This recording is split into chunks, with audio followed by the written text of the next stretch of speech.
You're listening to the We Are Libertarians podcast network. Find all of our shows at wearelibertarians.com.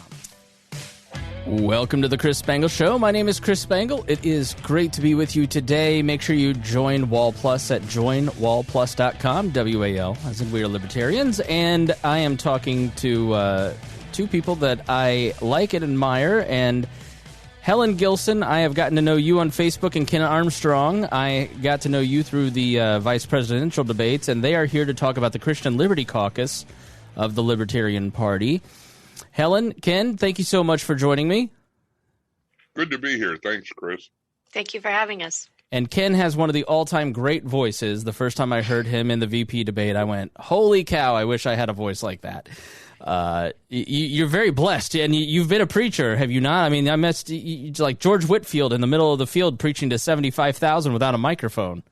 You know, I may not make any sense, but at least people like the way I sound, so that's a good thing. Let's start with the Christian Liberty Caucus. Ken, you are the chairman. Helen, you are a founder. Tell us a little bit about the caucus, Ken. Well, I'm very pleased. I'll let Helen tell you a little bit about how it happened, but I'm just very pleased to be a part of a growing Christian presence inside of the Libertarian Party. Helen, how did it all start? It was in New Orleans at the convention. We had an alternate delegate from Texas that was seated with our delegation in Ohio, Victor Hinojosa. I don't know if you're friends with him on Facebook or not. Wonderful guy. Young kid. I just happened to be sitting next to him. We both realized we were Christians and kept in touch after praying together at convention and just prayed for each other at need and touched base with each other every once in a while, and just kept coming back to us and it being put on our conscience, our thoughts constantly, that there needs to be a place, because the perception of the Libertarian Party is that, you know, we're libertines and there's no welcoming place for us, but that's really not the case. The Libertarian Party has been extremely welcoming to me. When I came over from the Legacy Party, I won't even mention it by name, but when I came to the party in 2016, I was open arm welcomed, and everybody knew I was a Christian. I was not a closet Christian, so I was welcomed very warmly, and I wanted to make sure that people knew that that was the case. Yeah, I think, you know, Ken, I know you traveled the country before COVID hit and talked to a lot of folks. I think people have that perception that there is a libertine streak. But my friend Joe Houtman, who's run for vice chair of the National Party, state chair of Indiana, great candidate, often said that libertarians love to fight for a lifestyle that they themselves do not enjoy and are typically fairly boring people. But, you know, there is a large block of Christians. You know, there's the Christian Libertarian podcast, Godarchy, Anarcho-Christian podcast. You know, there is, you know, and that's just the podcast, and I'd include us in that as well. What did you see when you would go out and talk to folks in terms of Christian libertarians and how much they might make up this party? Well, what I've discovered before and after joining the caucus is that there are a lot more Christians inside the party than I ever thought I was going to encounter. We tend to think of the Libertarian Party as almost an anti-religionist sort of group. It's got a reputation in the public of being that way. But we are a group that is very welcoming and very affirming to people of faith. We, by the way, as a party, we have a Muslim caucus. I was just told the other day that there's a caucus of Jewish people in the party, you know, so we've got many different faiths represented. I frankly am an unapologetic, unabashed Christian, and I love the fact that I can share that with other Christians inside the party, and also that I can be somebody that people in the party can come to and say, hey, Ken, what do Christians think about this issue, or how do they think about it? So let's talk about what you emphasize, because there are people within the Libertarian Party who look at it and are scarred from the 90s and 2000s. And, this was my experience as, I've been in the Libertarian Party since 2007 and a Christian since 2002. I came from the Republican Party. And there is, honestly, because of the conduct of the what's now being called the Christian nationalist, or, the era of gay marriage and wanting to use the state to enforce Christian ideas, there's a little bit of hesitation when people start talking about their faith and how it informs politics. Have you met any resistance, or is the scars of that era kind of falling away? Let's start with Ken. Actually, I'll defer to Helen real quickly, because I do have some things to say about that. But since Helen was kind of the impetus of this, what do you say to that, Helen? When Victor and I started talking, and shortly after we met, we were joined by Travis Grew from North Carolina. Another great guy. The three of us kind of is what I think of as the founders that were just brought together and just clicked right away. We all agreed that we wanted the caucus to be a place where we can see libertarians through the eyes of Jesus, and that we can help the Libertarian Party see Christ in Christians, because those two things don't always happen. And for me, that means big tent libertarian, welcoming, open door Christian. And, when they say be that libertarian, I want us to be that Christian as well, that open and welcoming. So, Chris, as a matter of fact, coincidentally, last night I was with a group of friends who happened to be Christians, and we were talking about a bumper sticker that I saw 15 years or so ago that said, "God, please save me from your people."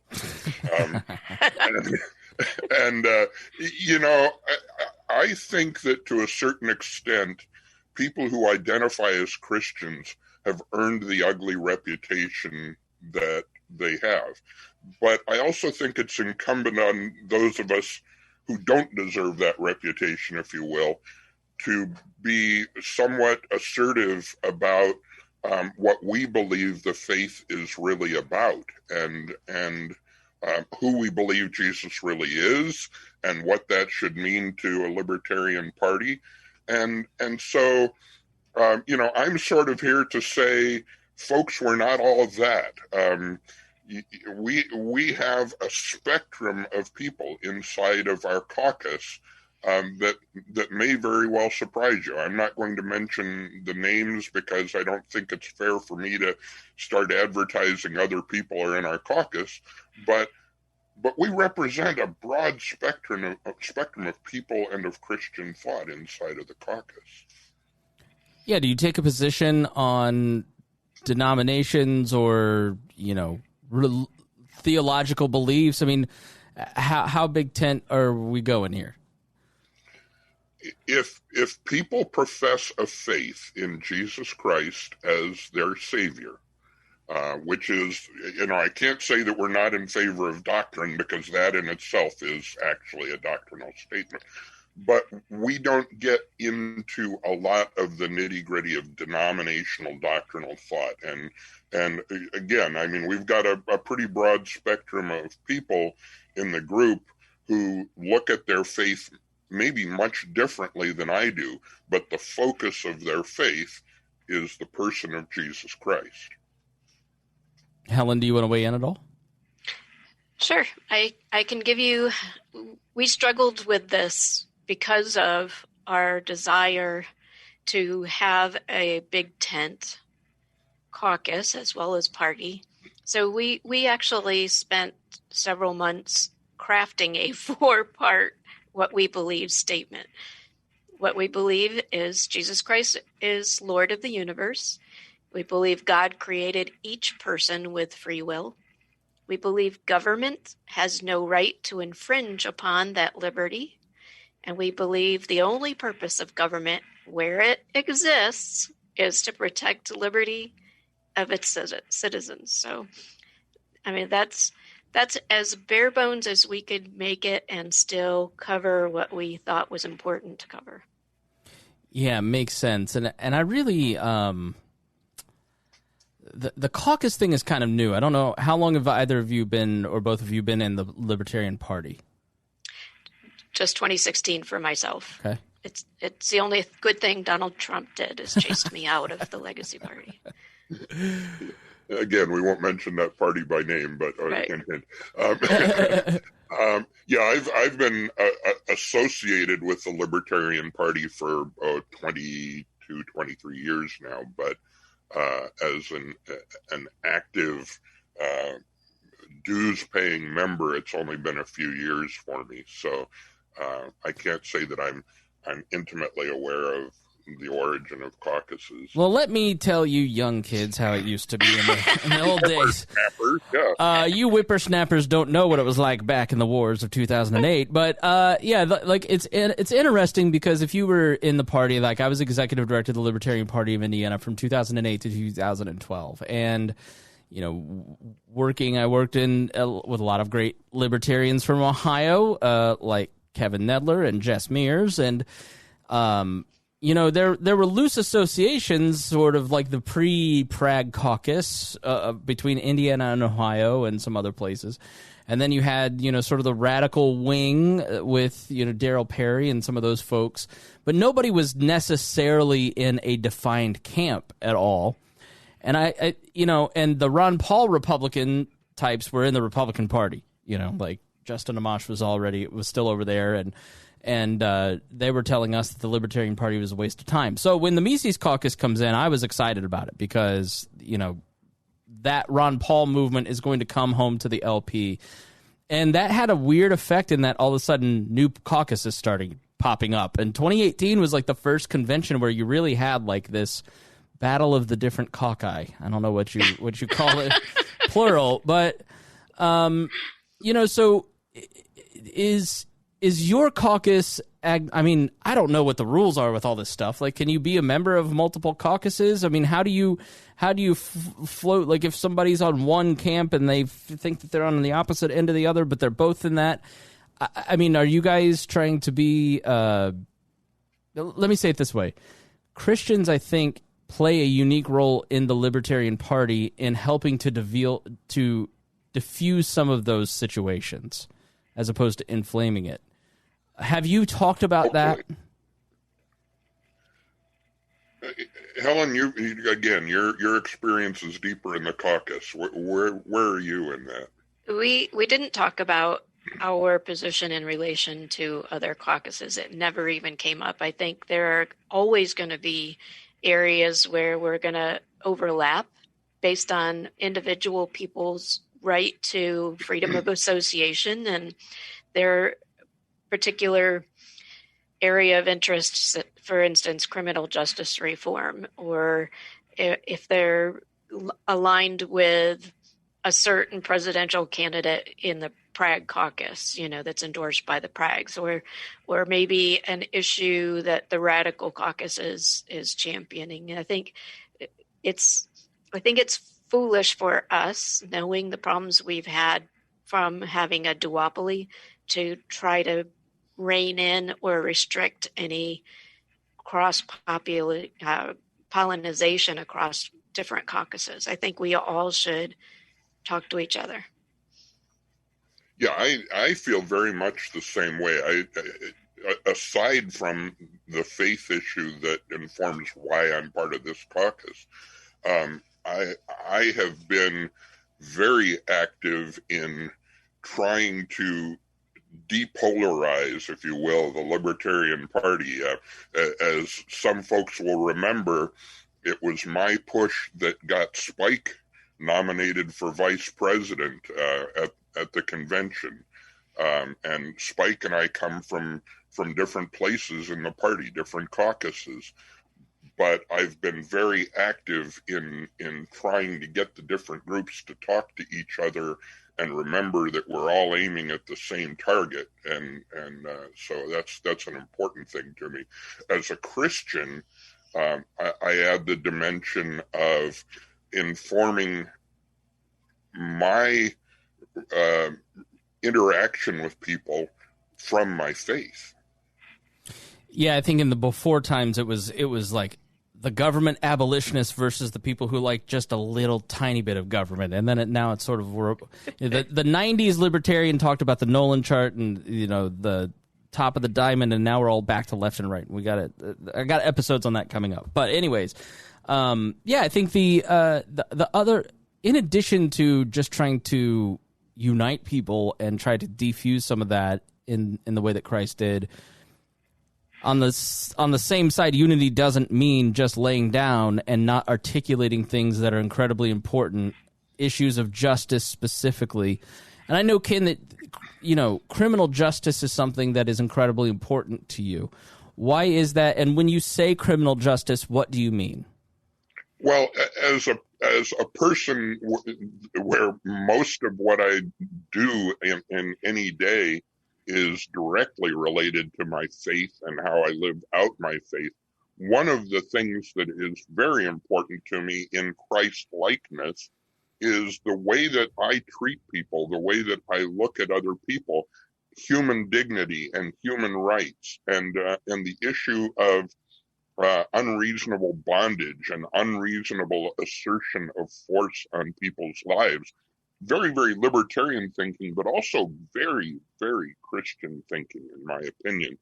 And the issue of criminal justice, of government asserting its authority to impose laws that have absolutely nothing to do with protecting individual rights, but rather purely asserting the authority of the government.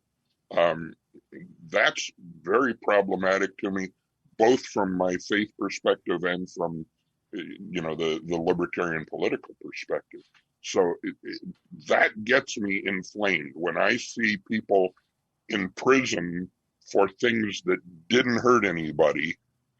We need to fix that as a people. Helen, weigh in on that. I agree 100%. I have been in Columbus in fact, when Spike was here and went downtown and talked to the Black Lives Matter organizers down there, and that group endorsed his campaign nationally. Those people just want a fair and equitable relationship with the people that are currently basically bullying them. If it's to the point where if you don't fit a certain mold, that you have a fear of a police officer. So I'm a firearms instructor, and I'm a woman. So if I'm pulled over, I'm going to be concerned that this officer doesn't like women that have guns. I'm going to have concerns about how I'm treated, and I'm going to be very careful of how I interact with that officer. So.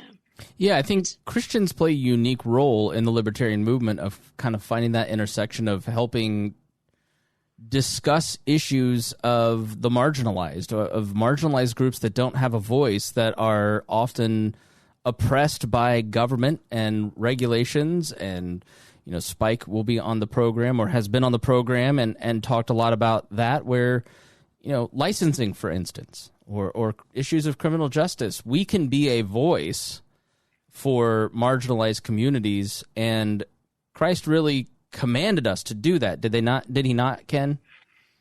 That's absolutely right. In fact, especially that. When his followers were asking him one day, "Hey, by the way, who is my neighbor? You keep talking about being nice to neighbors. Who's my neighbor?" And he tells a story about the Good Samaritan. Well, that phrase rolls off our tongue now, and we don't really think about what it means.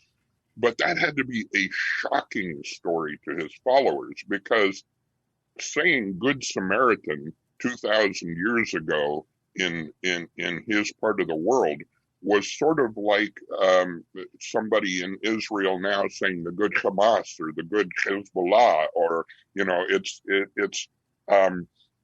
it was the most religiously and socially unacceptable person that he could name, and that was the hero of his story, and that's who he wants us to be. He wants us to be people who have that perspective on the least of us, if you will. You said, if you treat the least of us that way, you've treated me that way. You mentioned being a firearm instructor, Helen. I mean, so maybe that's, what are the top issues to the caucus? I mean, it's not abnormal for a caucus to kind of articulate those top issues. Is it criminal justice, Second Amendment? What, give us an idea of where you want to focus policy-wise. We have a whole Slack channel full of those kind of things where if you have a particular interest in something in the platform, whether it's criminal justice reform, or I know the big one is going to be for a lot of people, abortion. And that's going to be difficult to tackle within the party and without, outside of the party. I won't articulate on behalf of the caucus a policy because they're individuals and they're all going to be different. My personal take on abortion is I'm a great fan of Walter Block. I think that if we as a country had simply followed the current platform of the Libertarian Party and Walter Block's evictionist policy since the 70s, we would have saved billions more babies than this wedge issue that bounces back and forth with the two legacy parties. Can you articulate what evictionism is for those who don't know what that means? What he would say, if I hope I articulate it well for him, but what he would say is if someone wants an abortion, they would go in the hospital and have that baby delivered. It would be delivered. And if God wills it to live, it'll live. And if medical technology has caught up to the point where it would be able to save that child at that time, then it would be, allowed to live. I think that just technology, had we been doing that all these years, would have caught up already to any point that you could even remotely say this is life. That's the big question for us. And we have to leave that to lawyers and doctors, not the government, Ken, weigh in here. And is abortion a leading issue? What are some other issues? And where do you want to respond to that too, where you're at? I don't, as Christians, as a Christian leader and as a pastor, and, this is an issue that comes up all the time. We can't hide from it. In the caucus, we have actually 3 or 4 different kind of schools of thought. Helen just articulated one. My personal take on it is that, I hate abortion. I think it's a horrible thing. But there are people who, in the, let's say, the religious right in our country, whose perspective is Jesus hates abortion, therefore we have to make it illegal. Well, that, first of all, is very much a theocracy or a theocratic point of view. Everything that Jesus likes is legal and everything Jesus doesn't like is illegal. We got to be careful about that from a national point of view. But also the fact that, just simply using the government to make something legal or illegal doesn't help us with a problem. And in fact, we saw during Prohibition that making alcohol illegal actually made the problem and the impact of the problem worse. So in my opinion, even though I don't like abortion, making abortion illegal is only likely to give us many more problems than we already have. and not likely to get rid of the problem of abortion. And I believe that social problems need to be dealt with by the people in social ways, usually at the lowest denominator, the individual and the community level. What are some other issues that you want to tackle with the Christian Liberty Caucus? Personally, I would like to discuss access for people of faith to government without intrusion. What we find is that very often, the minute we identify as a Christian, all of our motives are now suspect. Why should I allow a Christian to be in government? Well, why should we allow an atheist to be in government? Why should we? What we need to do is educate people on what it is that we really believe is our goal as a Christian in government, but also opening the door so that there's not resistance to people of faith in party leadership as well as in government itself. Helen, I know being from Ohio, ballot access has to be at the top of your list. 100%, yes. Right now, we're getting ready to gear up and start our ballot access petition drive. We have to, in Ohio, in order to register as a party, we have to have a primary ballot, publicly funded primary ballot, and that general election has to have at least 3% for the governor, or every 2 years, the president or the governor. So that's how we maintain ballot access. But we just didn't quite get there with the Jorgensen campaign, so we now are petitioning to get back on. And we currently have, several sitting elected officials for the Libertarian Party that want to run as a Libertarian for re-election in their current seat, and they will have to run as an independent if we don't get our ballot access back. Yeah, the Rainwater campaign here in Indiana was successful at 13%, and so now all of a sudden, statewide candidates they just passed out of committee a petitioning drive for all of those candidates instead of automatic ballot access, and that's sort of what happened to Ohio. You had a successful candidate for governor named Charlie Earl, and yep. I think it was 2010, and then the next John Kasich just changed the laws. The Speaker of the House. Most of those people are in jail who helped pass some of those laws. Who are on their way. Who are on their way. At least they've been charged. Let me say that. So yeah, I wish Ohio all the best. But all right, final pitch from both of you for joining. How do you join, and why should you join the Christian Liberty Caucus? And again, their website is christianlibertycaucus.com. Thank you. Final pitch. Let's start with Helen. I would just ask you to go to the website and sign up for our emails on there and just check us out, see what we're about. Come listen to us discuss issues in a meeting. If you have a particular issue that you would like us to champion, come into a meeting and talk about that issue. If there is a particular issue that you, as a candidate or a campaign manager, want to know how to speak to your very conservative demographic, and you want to know how to speak to them and still stay within the way a libertarian would like to see those things dealt with, then bring it to us and let us help that. In addition to our caucus, there is also something called the Libertarian Christian Institute. I would encourage you to go, Google them.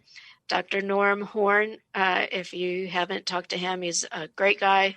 They have a new book. Here's Faith Seeking Freedom. I would totally recommend that. It's a great book. I have lots of highlights and folded dog-eared corners because there's some really good information in there. So they are not like us. We're very political, where you have to be a member of the party to be, a formal voting member of the caucus, where the Christian Institute is just libertarianism philosophy, and you can be associated with any party. So we both have a different space, but very friendly with each other. Ken, final pitch for the Christian Liberty Caucus. I want to echo what Helen said. First, just come to the website, ChristianLibertyCaucus.com, and sign up for the emails and get to know us. But also very important is if you just want to have some dialogue about what Christians think and how Christians think. As Helen said, from the conservative perspective, also I would point out, I came to the party by way of being an active Democrat. I was the chair of the Civil Rights Platform Committee for the Democratic Party of Hawaii 20-odd years ago. And so my background is civil rights, community activism, and from a more liberal perspective. But we are all here to be part of the dialogue about how to interact with Christians inside the party. And so absolutely engage us. Even if you're not a Christian, happy to have you engage us. All right. Again, that is ChristianLibertyCaucus.com. Thank you to Helen Gilson and Ken Armstrong. Thank you both for joining me. I appreciate it. Thank you, Chris. Thank you. It was exciting. I changed my outfit several times to be on, the most well-watched and well-regarded show in the nation. So. Well, thank you very much. Yes, this is a very powerful show. We just ended lockdowns in California when we had Jeff Bennett on to talk about it. So I look forward to converting the entire nation to Christian libertarianism. So with this episode. So thank you both for joining me, and I appreciate the kind words. And thank you so much for listening to the Chris Spangle Show. We will see you soon.